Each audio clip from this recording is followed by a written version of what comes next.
كنت بذاكر ازاي؟ انا من اوائل دفعتي بفضل الله. كنت بذاكر وانا ماشي، لان لو قعدت بسرح افضل رايح جاي في الاوضه كبيره ما شاء الله الحمد لله، افضل ماسك الكتاب بذاكر وانا ماشي بتزود تركيز. بعد ساعه او ساعه ونص من المشي اقعد اراجع اللي ذاكرته وانا ماشي. النسيان ظاهره طبيعيه، وساعات واحد يجي لي كده يقول لي انا بنسى خالص.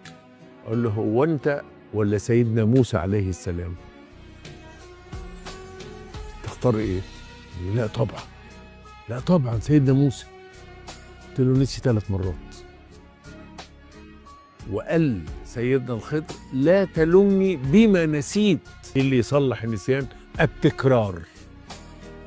انت قريت الجواب ده، لو بعد ساعة اي حد سألني انت قريت الجواب ده مش فاكر، انما لو قريته مرتين لا يمكن هنساه.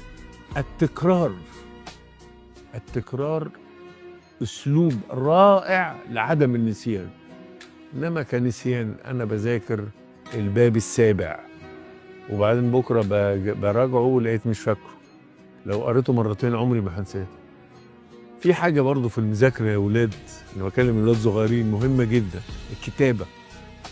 الكتابه تخليك ما تنساش.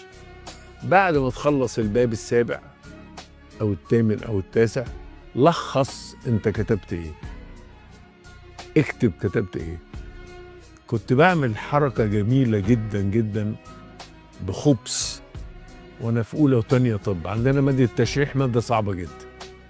عينك دي عضلاتها ماشية ازاي، العضلة دي ماسكة فين وماسكة فين هنا، تتحرك ازاي. كنت اعمل حركة خبيثة جدا، اجيب اصحابي واقول لهم انا هشرح لكم الذراع،